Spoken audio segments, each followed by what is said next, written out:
Hello बच्चों, चलिए प्रश्न को पढ़ते हैं। इसमें लिखा है कि कोणीय संवेग तथा बल आघूर्ण में संबंध लिखिए। तो चलिए बच्चों अपने प्रश्न की मूल अवधारणा देख लेते हैं। बच्चों चलिए देख लेते हैं बल आघूर्ण क्या होता है बच्चों। तो बच्चों जो हमारा बल आघूर्ण होता है बच्चों, उसको हम टाउ से प्रदर्शित करते हैं और टाउ बराबर होता है बच्चों हमारा आई और अल्फा।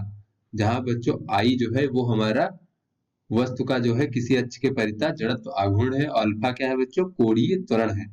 और बच्चों चलिए देख लेते हैं कि कोणीय संवेग क्या होता है बच्चों। तो कोणीय संवेग, इसको बच्चों हम जे से प्रदर्शित करते हैं। ये होता है बच्चों हमारा आई ओमेगा।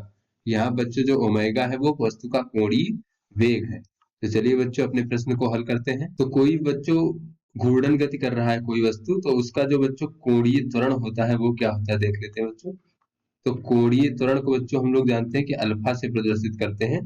ये होता है बच्चों कोणीय वेग में परिवर्तन की दर। तो बच्चों अगर dt समय में कोणीय वेग में d ओमेगा परिवर्तन हुआ है बच्चों, तो d ओमेगा भागे dt, इस प्रकार से बच्चों हम अपने कोणीय त्वरण को लिख सकते हैं।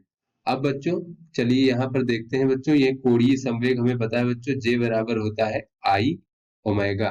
तो बच्चों इसको जो है समय के साथ अवकलन करने पर बच्चों, तो समय t के साथ अवकलन करने पर बच्चों, इसको जब हम समय t के साथ अवकलन करेंगे तो ये हो जाएगा बच्चों हमारा d j भागे dt बराबर बच्चों।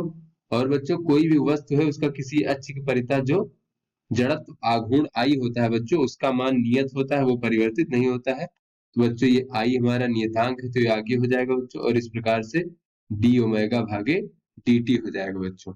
अब बच्चों जैसा कि हमें पता है डी ओमेगा भागे dt हमारा कोणीय वेग में परिवर्तन की दर है। इसे बच्चों हम लोग कोणीय त्वरण कहते हैं और इसे अल्फा से प्रदर्शित करते हैं बच्चों। तो इसको अगर हम अल्फा लिख लें बच्चों, तो ये हो जाएगा डी जे भागे dt बराबर आई अल्फा। और बच्चों हमें पता है कि बल आघूर्ण टाउ बराबर क्या होता है बच्चों।